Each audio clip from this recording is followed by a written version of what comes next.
Muy buenas tardes, bienvenidos al Mundo Ahora de France 24. Yo soy Elena Lozano y todo lo que verá a continuación es noticia. Iniciamos. En medio de nuevos ataques y a la sombra del acuerdo entre Estados Unidos e Irán, comienza la quinta ronda de negociaciones entre Israel y el Líbano. El ejército israelí continúa su ofensiva y ocupación en territorio libanés, mientras Hezbollah se resiste a dejar las armas. El historiador y miembro de la resistencia francesa Marc Bloch es homenajeado por todo lo alto. El presidente Emmanuel Macron reconoció su legado intelectual y su papel en la lucha contra la Alemania nazi, trasladando simbólicamente sus restos al Panteón. De origen judío, fue asesinado por la Gestapo en 1944. En Perú, el candidato de izquierda Roberto Sánchez no reconocerá los resultados de la segunda vuelta presidencial, que aún no son definitivos. Así lo dio a conocer este martes, acusando nuevamente de fraude electoral. El conteo va en un 99,7% y la derechista Keiko Fujimori permanece a la cabeza.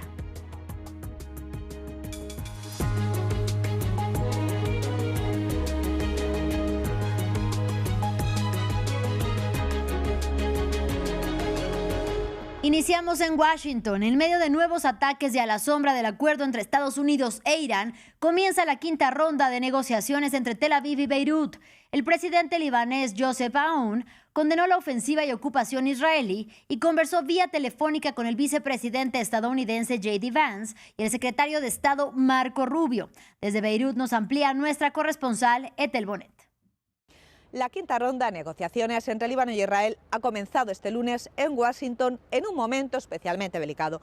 Por primera vez en semanas se celebra bajo un frágil alto el fuego, aunque la calma sigue siendo relativa. La delegación libanesa llega con una línea roja: el fin de la ocupación israelí del sur del país, y el presidente Joseph Aoun ha reiterado que Beirut no aceptará ninguna línea de seguridad israelí en el territorio libanés y ha defendido la vía de negociación al considerar que los últimos acontecimientos avalan esa decisión. En un intento por apuntalar la tregua, ha mantenido contactos con el vicepresidente estadounidense J.D. Vance y el secretario de Estado Marco Rubio. Washington ha reiterado su apoyo al gobierno libanés y a sus esfuerzos de extender la autoridad del Estado a través del ejército y de las fuerzas de seguridad, y además se ha comprometido en supervisar la aplicación de los acuerdos alcanzados y la creación de un grupo de trabajo para consolidar el alto el fuego. Pero sobre el terreno la realidad es otra. Horas antes del inicio de las conversaciones, un dron israelí atacó un vehículo en Ben Jebel, el primero desde la entrada parcial del alto el fuego. Hezbollah rechaza cualquier zona de seguridad que considera una ocupación, y todo ello en un país devastado por la guerra. Más de 110.000 edificios han sido destruidos y los daños superan ya los 1.380 millones de dólares. La incógnita es si ahora Washington logrará convertir esta frágil tregua en un acuerdo duradero o si el sur del Líbano volverá a convertirse en el escenario de una nueva escalada. Mientras tanto, Estados Unidos e Irán avanzan los diálogos para intentar lograr la paz en Medio Oriente. Tras reunirse en Suiza, la delegación iraní viajó a Pakistán, donde el presidente del país de mayoría persa, Masoud Pezeshkian, y el canciller Abbas Araghchi discutirán con los mediadores del conflicto el memorando de entendimiento firmado vía digital con Estados Unidos. Sin embargo, las partes no logran ponerse de acuerdo sobre qué se acordó en materia nuclear. Aquí todos los detalles.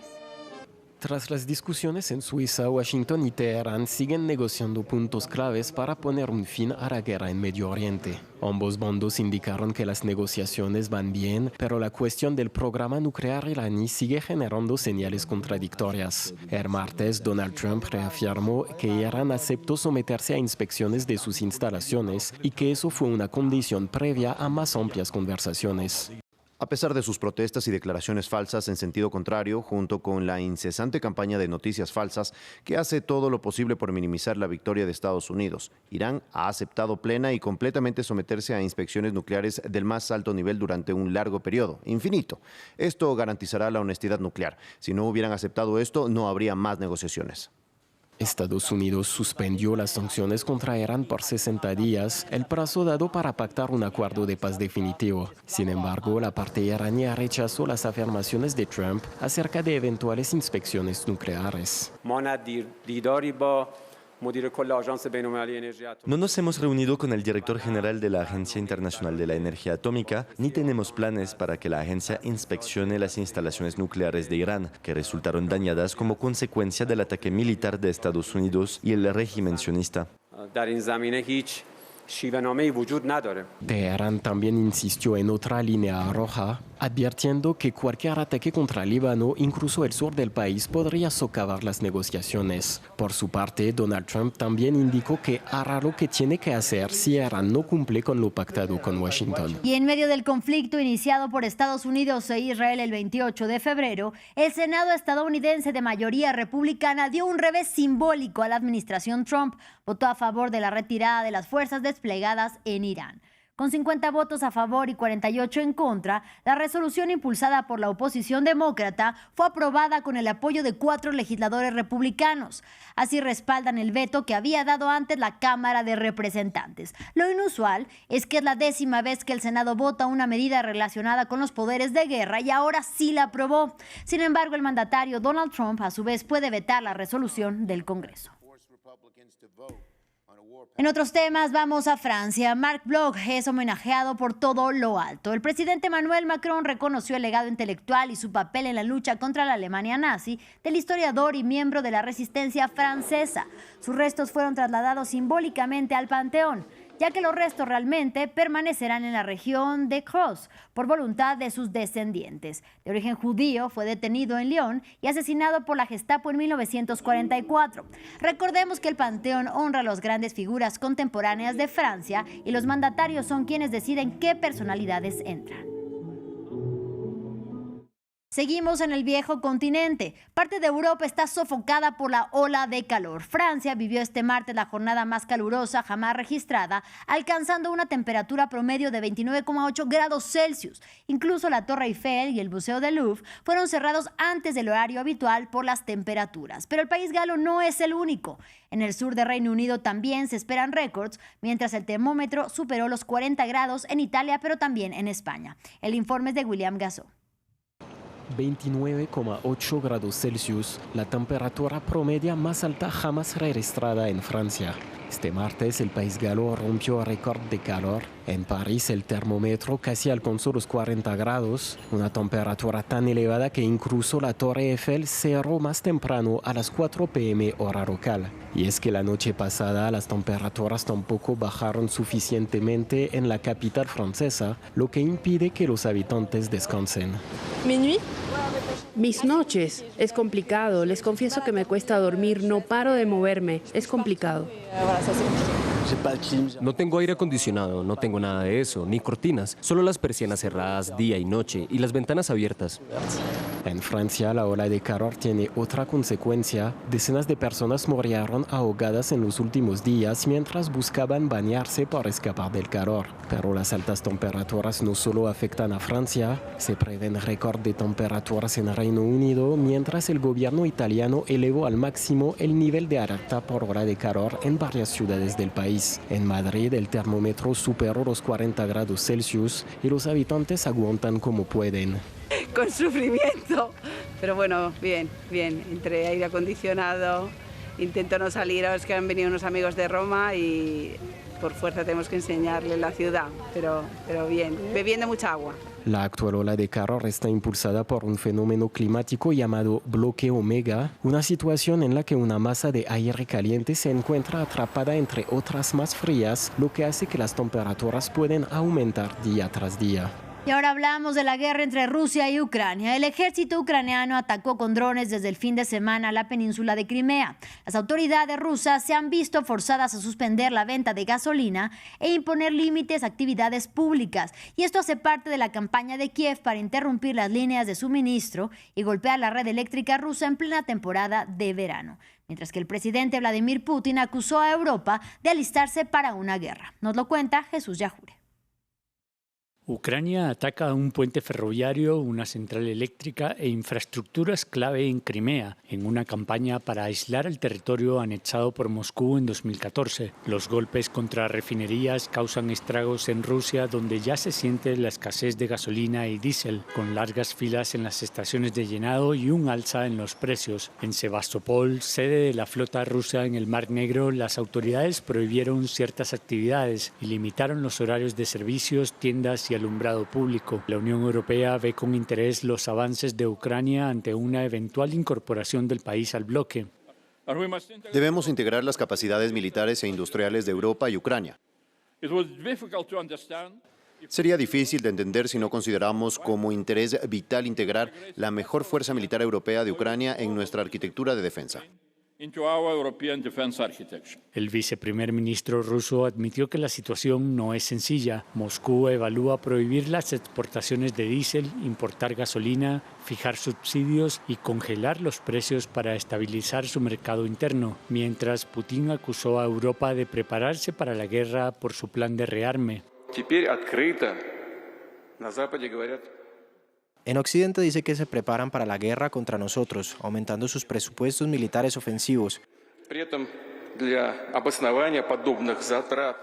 Para justificar la militarización, la OTAN y la Unión Europea recurren a afirmaciones falsas sobre una supuesta amenaza militar rusa.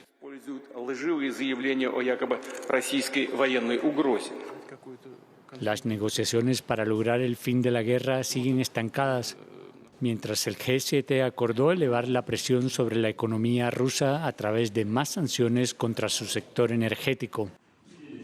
En información de la región latinoamericana, el candidato de izquierda de Perú, Roberto Sánchez, no reconocerá los resultados de la segunda vuelta presidencial, que aún no son definitivos. Así lo dio a conocer él mismo este martes, acusando nuevamente de fraude electoral.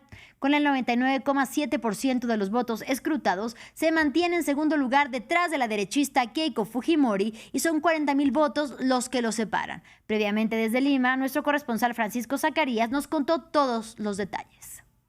Buenas tardes. Roberto Sánchez señala que las autoridades peruanas son responsables de hacer una directiva que fue ejecutada por la Oficina Nacional de Procesos Electorales para no ejecutar el escaneo ni la digitalización de las actas inmediatas del exterior una vez que se realizaron los votos de los electores, y esto es algo muy distinto a lo que ocurrió durante la primera vuelta. Estos hechos para Roberto Sánchez constituyen un fraude en desarrollo y acusa a la Oficina Nacional de Procesos Electorales por presuntas irregularidades en la realización de este conteo de votos, y en ese sentido señala que habría una manipulación de votos en beneficio de Fuerza Popular, partido de la derechista Keiko Fujimori.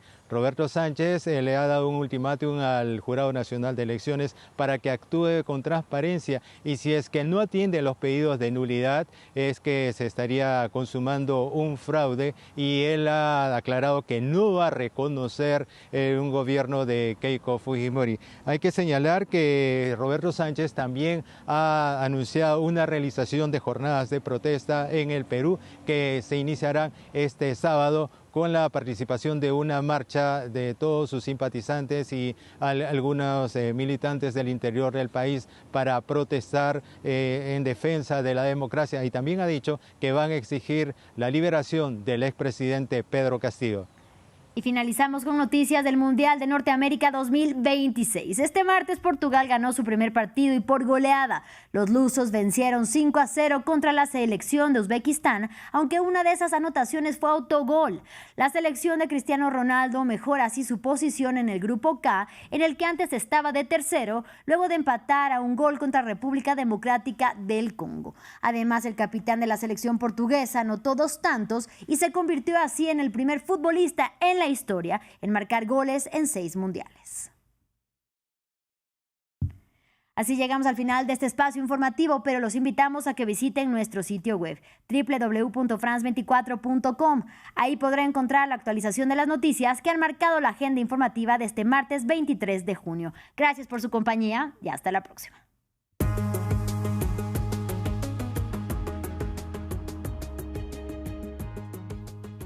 Recorra una región en constante evolución. sus sensibilidades, luchas y conflictos en contexto.